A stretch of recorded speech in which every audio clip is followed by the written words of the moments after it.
Hello, everyone. I'm Christine Dixon from The Ordinary Sacred, and this is the next video in my series on self-therapy, IFS sessions that I'm doing in my own inner system. And this one is going to be my work with a suicidal part. So content warning there, if that's something that may be very activating to your system, please take care of yourself. I will say that the work that I do, I think, is very hopeful and very practical. And so just see if it's okay with your system to hear about it. I'm going to explore and really hear from the suicidal part what its intention is and what it's doing and what it needs. And I also want to say, before I get into what I learned from this part, I also always want to give these two disclaimers. One is that this is my experience, my personal experience. So it's not meant to be prescriptive for you. Your experience with IFS doesn't have to look exactly the same as mine. You may not see your parts, and that's okay. You may not hear direct messages, and that's okay. You may just sense them in your body or receive messages in different ways. So it doesn't have to look like mine. It's just meant to inspire you. And the second thing is that, as I approach parts, I will only approach a part if I know that I have at least a sliver of curiosity or of self-energy, right? And I have a really clear knowing in my system that every part is good or it has good intentions. So even if it looks harmful, like the suicidal part, that there are good intentions. And so that allows me to feel curious and really go toward it and want to understand it and receive from it.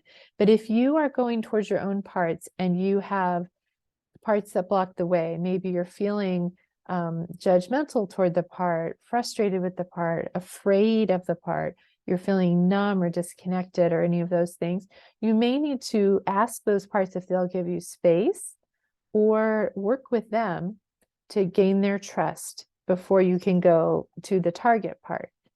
So I always want to point that out. So this is actually the last videos. You can go back and watch several videos I made of meeting parts.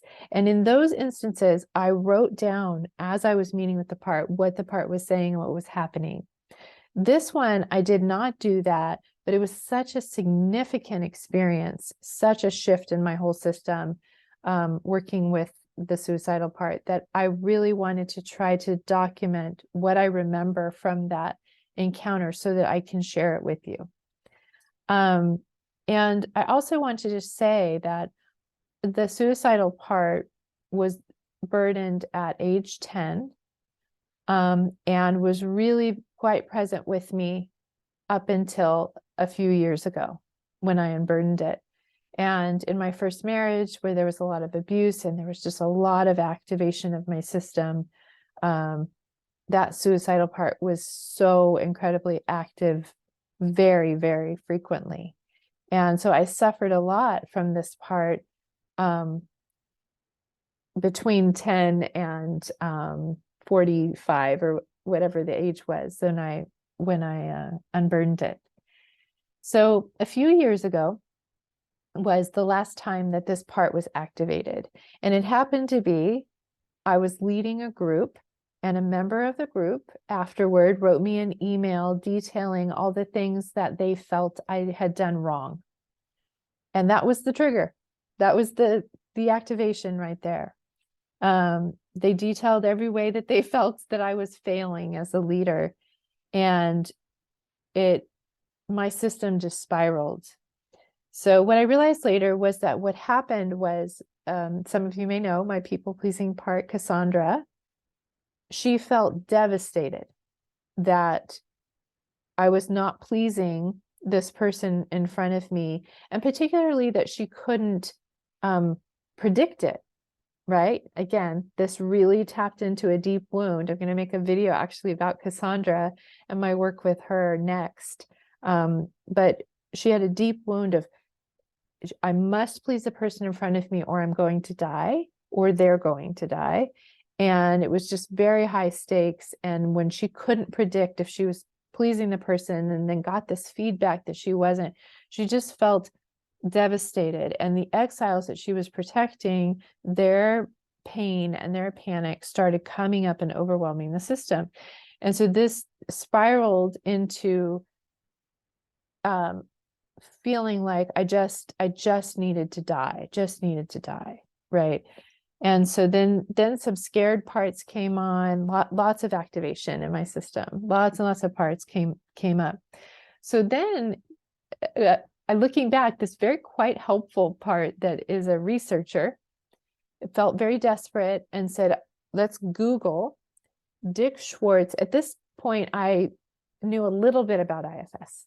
It was at the very beginning of my IFS journey. It said, we've got to Google Dick Schwartz and suicidal parts or something like that. So I Googled it and immediately I found this PDF, and I have not been able to find it since. So many people have asked me how to access it and I can't find it anymore. But it was, he detailed how to work with the suicidal part. And he explained that there's a couple different types of suicidal parts. There's the part that is feeling so much pain that they just want the pain to end and think the only way to end the pain is to die. And then the second type is what I call a murderous part. It's a part that actually is pointing at another part and says, you are so awful, you are evil, or you're just so terrible that you need to die, right? So it's kind of like a part that wants to murder another part. And you'll find out that I actually had the second type of part. So since in that moment, that suicidal part was so big and so active, I was actually able to work with it because it was right there in front of me. It was, I didn't have to try to access it. It was there. And because I had this researcher part and I read that, I was feeling a little bit of curiosity. I wanted to know which type of part it was and what was its intention, right? So I went toward the part and I said, with genuine curiosity, what are you afraid of? Or what are you afraid would happen if we didn't die? And I just waited for an answer from the part. And it said very clearly, you're so pathetic. I just want you to be gone. So that's what gave me the indication that this was actually a quote unquote murderous part. It was upset with another part. Now it says you, it's saying you are so pathetic, you need to be gone. So I felt curious. I said, who am I? Who are you seeing in me? How old am I? And the suicidal part said, you're 5 and you're so pathetic. You're so weak. You can't even handle the smallest criticism. What a baby. And so it just felt such loathing toward apparently this 5-year-old part that was very, very sensitive. And so that was very enlightening. Oh, okay. So you are upset. So this as a self, I said, oh, so you're upset with the 5-year-old part that you think is so sensitive and so weak. And at this point, the suicidal part understood that I wasn't the 5-year-old part because I'm now also turning toward the 5-year-old part and referring to her. So the suicidal part said, yes, look at her. She's so pathetic. Just look at her.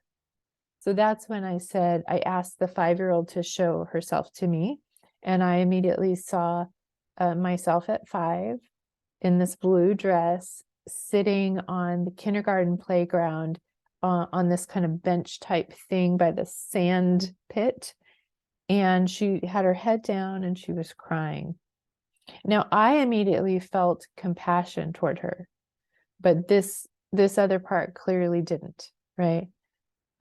So I asked the suicidal part, can I help her? Like, how would you feel about me helping her so she didn't feel so weak? And the suicidal part said, good luck with that. She's always been this way. She'll always be this way. She has no backbone.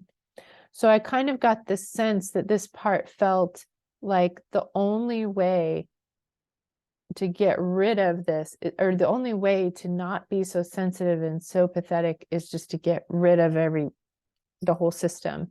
Because in the mind of that part, nothing else has ever worked. This sensitivity has always been there.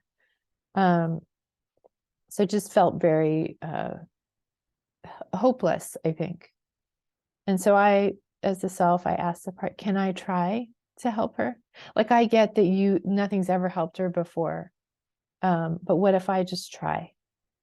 And the suicidal part, which I sensed was a he, which spoiler alert, I worked more with this part later, and it was a he, and the name of the part is Anubis. And it looks like an Egyptian god. So it's really fascinating, but I'll do another video about that. But this part, at this point, I didn't know that. And this part said, when I said, can I try? I said, sure, knock yourself out. So I got permission, right, to go to the 5-year-old. So I went to the 5-year-old and I got down on her level and I said, I see you. How are you? How are you feeling? Are you sad? And she was crying and she said, yeah, the kids are teasing me and I can't stand up for myself. And I said, why not? Why can't you stand up for yourself? She said, oh, it's never okay to stand up for yourself. It's never okay to be angry. She said, I feel angry and I feel sad, but I can't show it. So I just have to keep it inside. She said, she's just sitting there in turmoil. And so as the self, I said, I kind of turned to the suicidal part and I said, what if I helped bring the part that holds anger out of exile? There was a real acknowledgement that she didn't have access to anger. She didn't have access to self-agency and self-protection in that way, or self-value, right? So I understood in that moment, and you'll find out later, another spoiler, Cassandra, my people pleaser, is the one who would push the part in charge of anger down. And so so I asked, what if we tried that? What if we tried bringing anger out? Another thing that I knew as the self was that I had worked in my system with some other parts. If you watch my past videos, you know of a part named Sebastian that would just rush in suddenly and defend parts and would just loyally protect them with rage. And so I knew of that part already. I knew that part existed in my system, but that it could never come out into the real world, right? And that it had been exiled. So I asked, what do you think about that? And simultaneously, the suicidal part and the 5-year-old both together said, can you do that? Like they didn't even know that was an option, right? To bring that exiled part out. So I smiled and I said, sure, let's try. And then I called that part by name because I knew that part, whose name is Sebastian. And I said, Sebastian, I know I've seen you here in my inner world before, faithful and loyal to other parts. Can you come out and show yourself to these two? But he wouldn't come out. There was no sign of him. So then I asked, are there other parts here that are keeping Sebastian locked up? And 2 parts came forward. One was a very religiously burdened part, and another was Cassandra, my people pleaser. And so I asked them, what are you afraid would happen if we let Sebastian out? Because it has to be a decision that everyone is on board with. I'm not going to override anybody here. And it was interesting, the religiously burdened part started reciting verses and saying, Anger never achieves the righteousness of God, which is something I heard over and over growing up. And then Cassandra said, if we show anger, we'll be punished by parents and teachers. Plus, it's never, ever okay to show anger, because this will displease the person in front of us, and this would mean we're bad and we deserve hell. So they're kind of this little duo, right? Like, we have been taught, you do not get angry, it equals sin, it equals hell. And it equals punishment in this life, in this life and the next. So they clearly have some pretty heavy burdens. So I said, these sound like cultural burdens. And so I just asked them, where do you carry these? And together they brought this really heavy book, and they like plopped it down in front of me. And I asked them, how do you feel about getting rid of these burdens? Because it's very, very heavy. I know you have to use a lot of energy to always follow these rules, and a lot of energy to keep Sebastian back all the time, right? This anger, natural anger response. So they were amenable to it. And so we developed this ritual where we built a fire, and we, one by one, we started tearing the pages out of the book and burning them. And it was like this rule book, right? And as we did this, the religiously burdened part and Cassandra, who were in tandem, they both seemed to feel lighter and freer. And they started to be more and more open to allowing Sebastian, the anger part, to come out of hiding, out of exile. Or he wasn't hiding, they were keeping him hidden.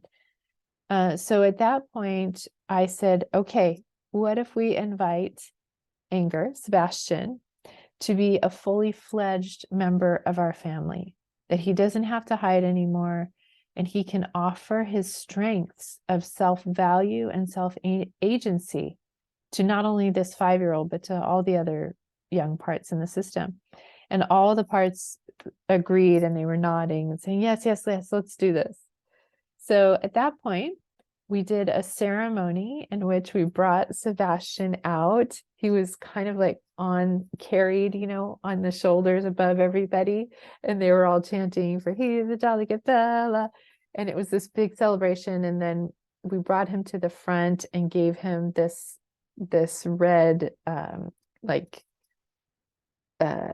cape type thing. And we put a crown on him, and just honoring him, bringing him from the lowest place to a high place, and saying, you are officially in the system now. And then it was kind of like a party in the system celebrating him. It was a really big deal for my system. I can't even stress this. This is enough. This was huge for my system to embrace anger, self-value, self-love, self-agency in this very explicit way like that. And then the suicidal part assigned Sebastian, and the self as well, assigned Sebastian to protect the 5-year-old girl and to always remind her of her self-value and her self-agency. And so then as the self, I turned to the 5-year-old and I said, how are you feeling? She said, she stood up, put her shoulders back, and she said, I feel brave. No one can hurt me now. So it was a very different sense from her. So I turned to the suicidal part at that point and I said, how do you feel about this development? Do you think that you could relax your job now that she doesn't have to be so weak and just take abuse? And he said, yes. He said, I can relax. And so then I asked, what do you want your new job to be? And he said, I would like to alert the system, like when there's criticism outside and I know that she might get activated, like maybe I can encourage the system to take a breath, call on Sebastian, call on the self to help her. And I said, yeah, that sounds like a really, really good plan, right? Instead of taking over to be a support system to the self, helping the more vulnerable parts. And so what ended up happening, just an immediate result, is I went back and I thought again about this email where this group member told me all the things I had done wrong. And there was no charge. It was completely different. I was able to see, oh, this person is just offering suggestions, and I have the ability to weigh them or not, right? To say, is this true? Is it not true? Is there a way I can improve this? Is there not? The email became just very objective. It was not at all activating anymore, which was, so in the immediate, there was a complete change. And then in the long term, I never have felt suicidal since that day. Never. I felt overwhelmed by criticism. I felt like kind of the vulnerability of that 5-year-old come up. And then there's a reminder that Anubis, the suicidal part, comes in and says, hey, can we bring Sebastian in? She needs some self-value and some self-agency right now. And then the self comes in and comforts her and supports them. So that part has done exactly what it said it would do. And this, I would say, this is the single, I mean, there's been so many transformative things through IFS, but this is probably the biggest. It's, you know, I understand what it's like to suffer from wanting to die, being in so much pain or so much self-loathing and anguish, you know. It's so incredibly painful and overwhelming for the system, and just spirals down, down, down. And so to be able in this model to approach a suicidal part and understand why they're doing what they're doing, and to go and actually heal the root so that they don't have to do that anymore, is just probably incredible for a lot of people. But I just offer this example as hope for you. And if you have any questions about my experience or going toward a suicidal part, to get curious about why it's doing what it's doing and healing what's underneath, please feel free to leave those questions in the comments.